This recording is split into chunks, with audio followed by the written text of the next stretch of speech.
Good morning everybody, welcome to my class.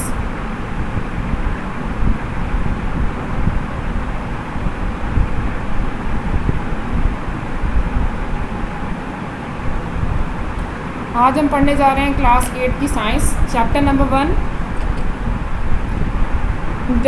The cell, खुलिया. Dear students, in the previous classes we have had a sufficient idea about the building blocks of our body. प्यारे बच्चों, पिछली क्लासों में हमने अपने जिस्म के बिल्डिंग ब्लॉक्स का सीरियल हासिल आइडिया ले लिया था. About the building blocks of our body. You know, all living organisms are made up of cells. आप जानते हैं कि तमाम ज़िंदा इंसान खुलिये के बने हुए हैं. जैसा कि यहाँ पर आपको आज हमारा जो टॉपिक है वो खुलिये के ऊपर है. हमने डिस्कस करना है. यहाँ पर ये बताया गया है कि हम खुलिये के मतलब आप पहले क्लासेस में पढ़ चुके होंगे कि खुलिया किसे कहा जाता है और ज़िंदा इंसान में इसका क्या किरदार है. You know, all living organisms are made up of cells. आप जानते हैं तमाम ज़िंदा इंसान खुलिये के बने हुए हैं. जैसा कि तमाम ज़िंदा इंसान खुलिये से ही मिलकर बने हैं. You also have studied that all parts of our body are made up of different types of cells, e.g. our hairs, bones, eyes, kidney, brain, nails, tongue, blood and skin etc. are made up of cells, but all cells have their different shapes. आपने ये भी पढ़ा था कि हमारे जिस्म के तमाम हिस्से मुख्तलिफ़ किस्म के खुलियों से मिलकर बने हुए हैं. जैसा कि यहाँ पर बताया गया है कि पीछे वाली क्लास में यानी कि आपने 7th क्लास में पढ़ा होगा कि खुलिये किसे कहा जाता है. खुलिया हमारी इंसानी जिस्म का बुनियादी इकाई होती है, बिल्डिंग यूनिट है हमारे जिस्म का. इसके साथ साथ मज़ीद खुलियों की मुख्तलिफ़ किस्में हैं. अब मिसाल के तौर पर हमारे बाल, हड्डियाँ, आँखें, गुर्दे, दिमाग, नाखून, ज़ुबान, खून और खाल वगैरह सब कुछ खुलियों से बना हुआ है. यानी कि इंसान के जिस्म के जितने भी अज़ा हैं वो खुलियों से ही मिलकर बने हैं. लेकिन इसमें बात ये वाज़ह होनी चाहिए कि तमाम खुलिये मुख्तलिफ़ किस्म के हैं, लेकिन तमाम खुलियों के अशकाल मुख्तलिफ़ हैं. बिल्कुल इसी तरह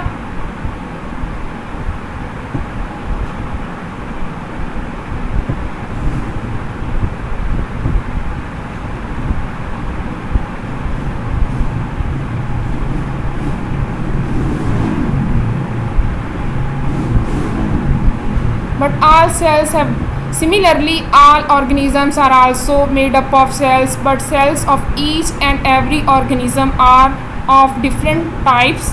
For example, a plant is made up of a plant cell that carries chlorophyll.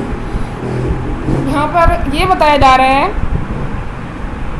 इसी तरह तमाम ज़िंदा इंसान खुलियों से मिलकर बनते हैं, लेकिन हर किसी के खुलियों की किस्में अलग अलग हैं. मिसाल के तौर पर एक पौधों के खुलियों से मिलकर बनता है जिनमें क्लोरोफिल होता है. एग्जैक्टली जैसा कि मैं पीछे आपसे डिस्कस कर रही थी कि तमाम ज़िंदा इंसान खुलियों से मिलकर बने हैं. मैंने आपको ये भी वाज़ह किया कि तमाम खुलियों की अशकाल साख्त के लिहाज से, स्ट्रक्चर के लिहाज से मुख्तलिफ़ है. इसी तरह यहाँ पर हम देखते हैं, हमें समझना चाहिए कि जैसा कि पौधे भी जानदार हैं, पौधों के खुलिये मुख्तलिफ़ हैं, इंसानी जिस्म के खुलिये मुख्तलिफ़ हैं. और एक बात यहाँ पर मज़ीद वाज़ह की गई है. मिसाल के तौर पर एक पौधों के खुलिये से मिलकर बनता है, जी बिल्कुल, जिनमें क्लोरोफिल होता है. अब आया कि आप लोगों को आइडिया होगा क्लोरोफिल किसे कहा जाता है. मज़ीद मैं बताती हूँ आपको. But A mushroom is also made up of cells which does not have chlorophyll so it is not green.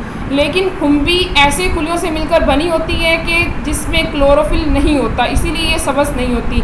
दरअसल क्लोरोफिल पौधों में मौजूद होता है, ऐसे पौधों में मौजूद होता है जो पौधे सब्ज़ होते हैं. जिन पौधों में क्लोरोफिल मौजूद होता है वो पौधे सब्ज़ होते हैं, और जिन पौधों में क्लोरोफिल मौजूद नहीं होता वो पौधे सब्ज़ नहीं होते. यहाँ पर एक छोटी सी मिसाल दी गई है. अगर आप लोगों ने कभी इस पौधे को देखा है या कभी आपने इस मशरूम के बारे में पढ़ा है तो नहीं तो मैं आपको बता देती हूँ. मशरूम एक ऐसा पौधा है जिसकी शक्ल कुछ इस तरह की होती है, जैसा कि आपने देखा होगा अम्ब्रेला टाइप, नीचे से बिल्कुल तना है और ऊपर से वो बिल्कुल कवर होती है। वो अम्ब्रेला टाइप शेप में एक पौधा होता है, छोटा सा खुम्बी, जो कि ज़मीन में होता है। मज़ीद इसमें ये बताया जा रहा है कि उस पौधे में क्लोरोफिल मौजूद नहीं होता, यानी कि इस बात से ये पता चलता है कि अगर खुम्बी में क्लोरोफिल मौजूद नहीं होता तो उस पौधे में वो पौधा ग्रीन यानी कि सब्ज़ भी नहीं होगा।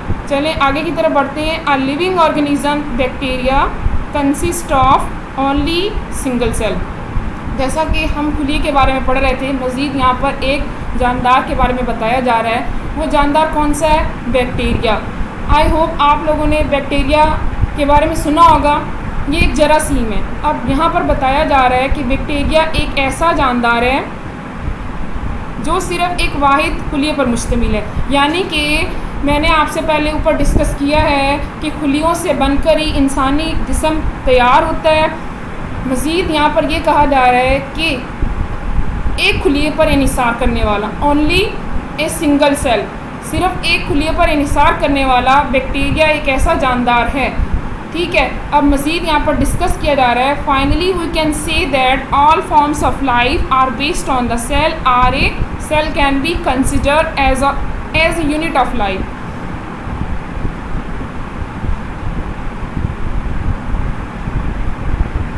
बिल आखिर हम ये कहते हैं कि ज़िंदगी किसी भी हालत में हो उसकी बुनियाद खुलिये ही हैं, या ये कहेंगे कि खुलिये ही ज़िंदगी की बुनियाद है। मैंने आपसे पहले भी डिस्कस किया, चैप्टर में मज़ीद डिस्कस हो रहा है कि खुलिये ही तमाम जानदार की बुनियादी इकाइयाँ हैं, बुनियादी यूनिट्स हैं। Cell is the basic unit of our life. तो यानी कि अगर हम अपनी लाइफ को अज्यूम करते हैं तो हमारी लाइफ का जो स्टार्ट है वो खुलिये से ही होता है।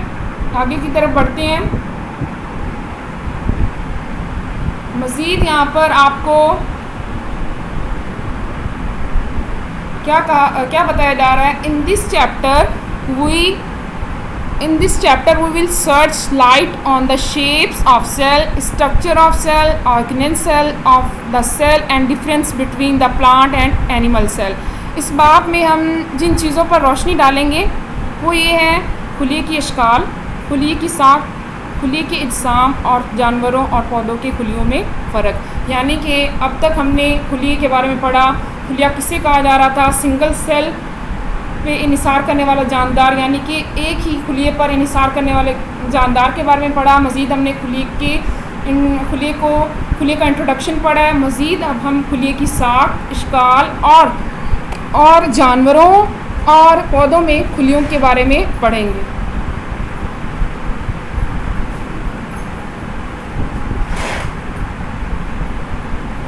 मज़ीद यहाँ पर सेल को डिफ़ाइन किया गया है। आगे चलते हुए हम देखते हैं कि सेल की मज़ीद यहाँ पर क्या तारीफ़ की गई है। यहाँ पर ये कहा जा रहा है cell can be defined as a structural, functional and basic unit of life. खुलिये की तारीफ़ इस तरह से की जा सकती है कि खुलिया ज़िंदगी की साख और अफ़ाल की बुनियादी इकाई है। मैंने आपको पहले भी बताया है कि खुलिया जो है हमारी जिस्म की बुनियादी इकाई, यही चीज़ मज़ीद यहाँ पर डिस्कस की जा रही है। यहाँ पर देखिए अब आगे, cells are the building blocks of all living beings. खुलिये तमाम जिंदा अजसाम के बिल्डिंग ब्लॉक्स हैं।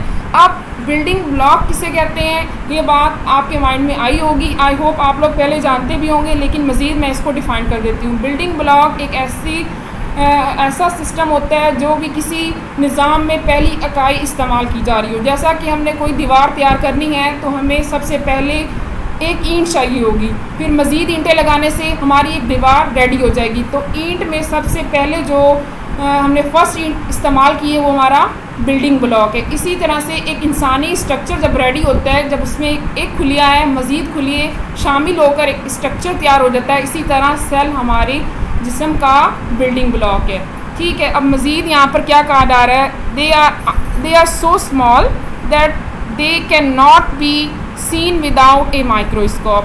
खुलिये इतने छोटे हैं कि उनको खुर्दबीन के बगैर देखा भी नहीं जा सकता।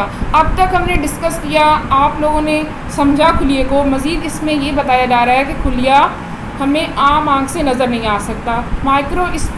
माइक्रोस्कोप के बारे में आप जानते ही होंगे, ये एक ऐसा आला है जिसमें हम आम आँख से ना नज़र आने वाली चीज़ों को देख सकते हैं। यानी कि अब खुलिया जो हमें आम आँख से नज़र नहीं आ सकता, उसको देखने के लिए हमें माइक्रोस्कोप की मदद लेनी होगी। अब आगे चलते हैं। Cell is the most complicated even body, even the biologist are not fully aware of all the mysteries of a cell.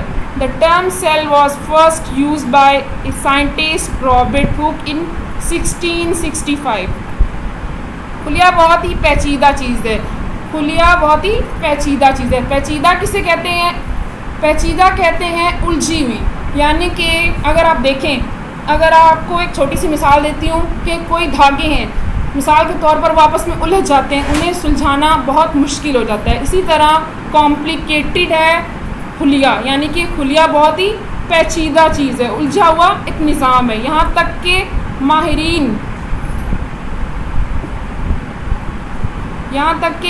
माहिरीन हयातात खुलिये के अजाबात से पूरी तरह से वाकफियत नहीं रखते। खुलिया बतौर इस्तिलाह रॉबर्ट हुक ने 1665 में इस्तेमाल किया। यानी कि इस बात से हमें ये आइडिया हुआ कि अब तक पूरी तरह से खुलिये के बारे में साइंटिस्ट भी इंफॉर्मेशन तलाश नहीं कर सके। सबसे पहले खुलिये को जिसने दरियाफ्त किया, जिसने तारुफ़ करवाया खुलिये का, उस साइंटिस्ट का नेम यहाँ पर वाज़िह तौर पर बताया जा रहा है, रॉबर्ट हुक इन 1665। यानी कि 1665 में रॉबर्ट हुक ने अपना फर्स्ट एक्सपेरिमेंट, अपना फर्स्ट तजर्बा देते हुए हमें खुलिये से मुतारुफ़ करवाया था। मज़ीद हम डिस्कस करेंगे अपने नेक्स्ट लेक्चर में।